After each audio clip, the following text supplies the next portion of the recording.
नमस्ते प्रिय बच्चों, आप सभी का हमारे ऑनलाइन YouTube चैनल पर हार्दिक स्वागत है। प्रिय विद्यार्थियों, कक्षा 9th का जो अर्धवार्षिक का सामाजिक विज्ञान का पेपर कल होने वाला है, बिल्कुल हमारे पास आ चुका है और किस प्रकार का पेपर आएगा वो हम बताने वाले हैं। तो वीडियो को शुरू से लगाकर अंत तक पूरा जरूर देखेगा ताकि पूरा सामाजिक विज्ञान का पेपर कल आने वाला है आपको अच्छी तरह से समझ में आ सके। तो शुरू करें आज की क्लास। तो जल्दी से वीडियो को लाइक करें, अपने दोस्तों का शेयर करें और चैनल पर नए हैं तो चैनल को सब्सक्राइब जरूर कीजिएगा। देखिए कक्षा 9th का अर्धवार्षिक परीक्षा 2024 का सामाजिक विज्ञान का पेपर।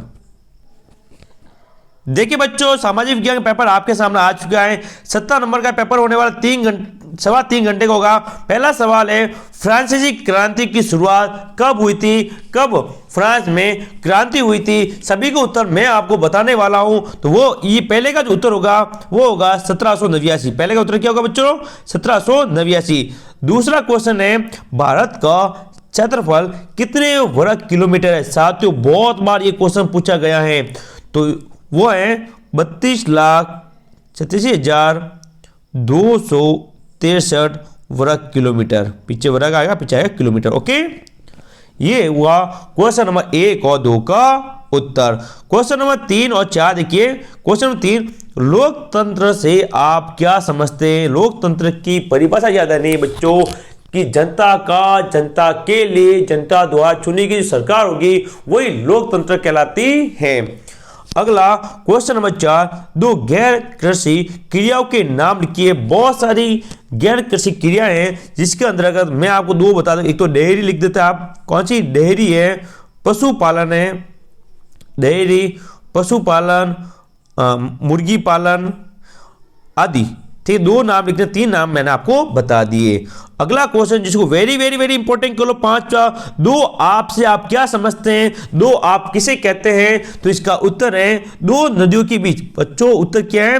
दो नदियों के बीच के क्षेत्र को, बीच के भाग को जो दो नदियां होती हैं, दोनों नदियों की जो बीच वाला भाग होगा उसको दो आप कहते हैं। क्या कहेंगे बच्चों? दो आप कहते हैं। अगला क्वेश्चन, जन्म दर एवं मृत्यु दर किसे कहते हैं? बच्चों एक एक क्वेश्चन का उत्तर हम आपको बताने वाले हैं और आपको ये पीडीएफ हमारे व्हाट्सएप ग्रुप पे मिलेगी। उसका लिंक नीचे दिया गया है, तो सभी विद्यार्थी व्हाट्सएप ग्रुप को ज्वाइन जरूर करें। देखिए क्वेश्चन नंबर 6 का उत्तर। देखिए क्वेश्चन नंबर 6 का उत्तर, एक वर्ष में प्रति 1000 व्यक्तियों में जितने जीवित बच्चों का जन्म होता है उसे जन्म दर कहें। क्या कहें उसको? जन्म दर। और एक वर्ष में प्रति 1000 व्यक्तियों पर मरने वालों की संख्या को मृत्यु दर कहते हैं। तो जन्म दर और मृत्यु दर दोनों की परिभाषा बच्चों आपके सामने आ चुकी है। इंपॉर्टेंट है, जरूर याद कीजिएगा। जन्म दर किसे कहते हैं और मृत्यु दर। प्रति वर्ष में, एक वर्ष में प्रति 1000 पर जितने बच्चे जीवित जन्म लेते हैं उसको जन्म दर कहेंगे और जितने व्यक्तियों की मृत्यु होती है उसे मृत्यु दर कहेंगे। अगला क्वेश्चन देखते हैं। पूरी की पूरी पीडीएफ बच्चों, पूरी पीडीएफ बेफिक्र रहें, पूरी पीडीएफ को हम हल करेंगे। क्वेश्चन नंबर 7वां, उपनिवेशवाद क्या होता है? फिर देखेंगे क्वेश्चन नंबर 8, अपवाह किसे कहते हैं? तो क्वेश्चन नंबर 7 और 8 का उत्तर देखिए नीचे पीडीएफ के नीचे मैं स्क्रीनशॉट लेके पूरा उत्तर लेके आया हूं। तो देखिए 7 का उत्तर आ चुका है, उपनिवेशवाद किसी अन्य देश या क्षेत्र पर नियंत्रण करने तथा उसके लोगों और संसाधनों का शोषण करने की प्रथा है। यहां तक आपको इसको याद करना है बच्चों। ठीक है, क्वेश्चन नंबर 8, अपवाह देखिए, पृथ्वी की सतह पर गुरुत्वाकर्षण के कारण बहने वाले जल को क्या कहेंगे? अपवाह कहते हैं। ये बस इतनी ही परिभाषाएं जो कि अपना क्वेश्चन नंबर है 8। ये अपने क्वेश्चन नंबर 8 का उत्तर है। ठीक है, क्वेश्चन नंबर 8 लिख दिया। स्क्रीनशॉट आप लीजिएगा और पूरी पीडीएफ आपको हमारे व्हाट्सएप ग्रुप पर मिल जाएगी। नेक्स्ट, हिमालय से निकलने वाली दो नदियों के नाम लिखने आपको। तो हिमालय से एक तो निकलती गंगा नदी। कौन सी निकलती बच्चों? गंगा। एक निकलती सिंधु नदी। दोनों नाम मैंने आपको बता दी, गंगा नदी और सिंधु नदी। अगला क्वेश्चन, जलवायु किसे कहते हैं? क्या कहते हैं? जलवायु किसे कहते हैं? तो देखिए जलवायु नीचे दिया हुआ है जलवायु।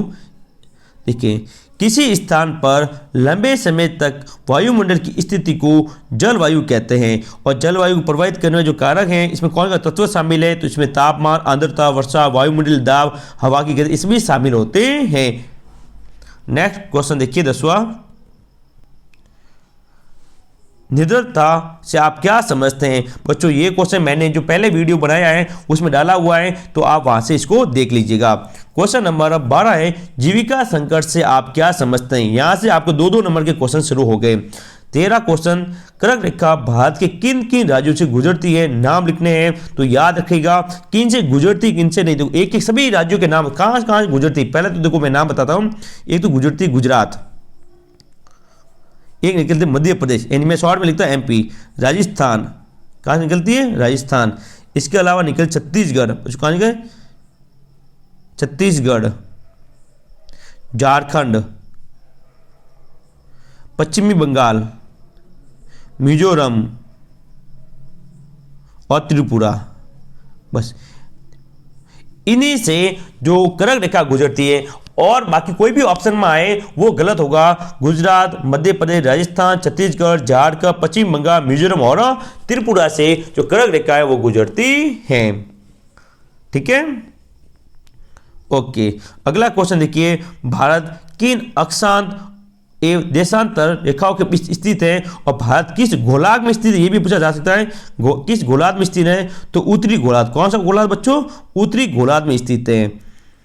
तो देखिए क्वेश्चन नंबर 14 का उत्तर पहले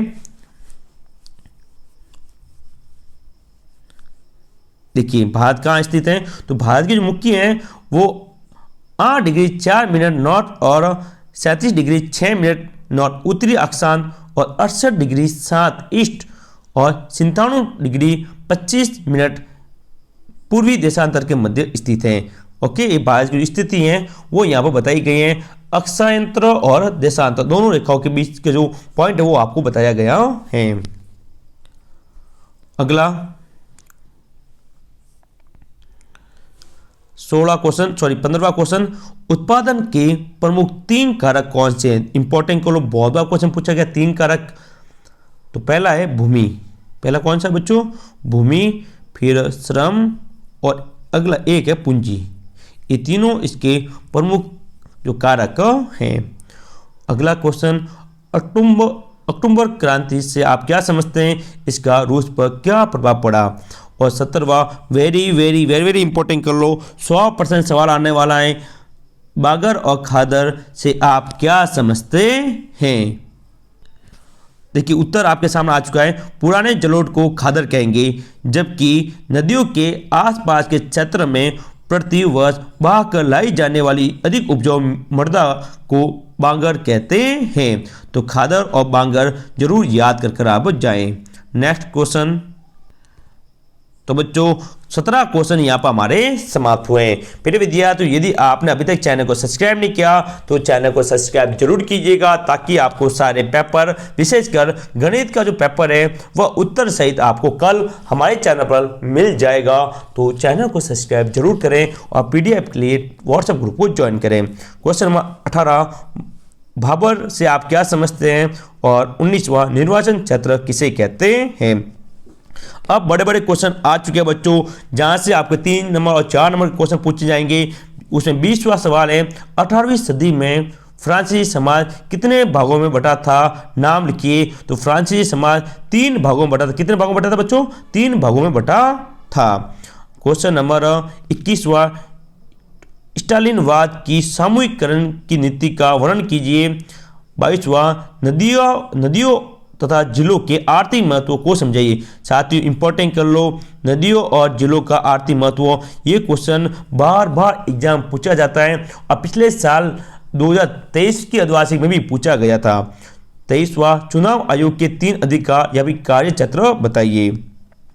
24 नंबर, भारत एवं विश्व में निरंतरता एक बड़ी समस्या है, इसके पक्ष में 3 तर्क दीजिए, अथवा राष्ट्रीय ग्रामीण रोजगार गारंटी अधिनियम 2005 की प्रमुख विशेषताओं का वर्णन कीजिए। अब बड़े क्वेश्चन 4 नंबर के जो कौन कौन इंपॉर्टेंट है सभी आपके सामने। पहला है, लोकतंत्र के पक्ष में 4 तर्क दीजिए। भारत में बेरोजगारी के विभिन्न प्रकारों का वर्णन कीजिए। साथियों इंपॉर्टेंट करो, बेरोजगारी की जो परिभाषा है, परिभाषा आप जरूर याद कर जाएं। नेक्स्ट, उपनिवेशवाद का वनों के नियमन से खेती कैसे प्रभावित हुई। 28वां, भारत में जलवायु को प्रभावित करने वाले 4 घटकों के नाम या वर्णन कीजिए। साथियों इंपॉर्टेंट करो, जलवायु को प्रभावित करने वाले 4 घटक या भी 4 कारक का वर्णन आपको करना है। अगले जो अंतिम क्वेश्चन है निबंधात्मक, जो कि 6 नंबर के पूछे जाएंगे।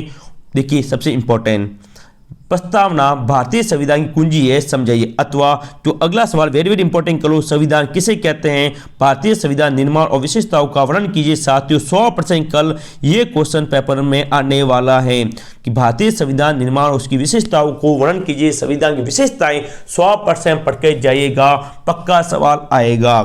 30 नंबर सवाल, नास्तिकवाद का अर्थ बताते हुए इसकी विचारधारा का वर्णन कीजिए। अथवा नास्तिक विचारधारा का बच्चों, युवाओं एवं महिलाओं पर क्या प्रभाव पड़ा, समझाइए। साथियों ये 29वां और 30वां सवाल बहुत ज़्यादा इंपॉर्टेंट है, तो मैं आपसे कहूँगा 100% इनको जरूर याद करके जाएं, पक्का आपको कल एग्जाम में देखने को मिलेगा ही मिलेगा। ठीक है, तो ये था सामाजिक विज्ञान का कल आने वाला पूरा का पूरा पेपर, जिसकी मैंने आपके सामने बात की है। बच्चों वीडियो अच्छा लगा, वीडियो को लाइक करें, शेयर करें, और चैनल पर नए हैं तो सब्सक्राइब जरूर कीजिएगा, ताकि मैं भी आपके लिए सारे जो इंपॉर्टेंट क्वेश्चन और जो पेपर में आने वाले सवाल वो आपको बता सकूं, और आप अपनी जो एग्जाम है वो अच्छी तरह से पास कर सकें। PDF आपको व्हाट्सएप ग्रुप में मिलेगी, लिंक नीचे दिया हुआ है, ग्रुप को ज्वाइन करें। जय हिंद, जय भारत,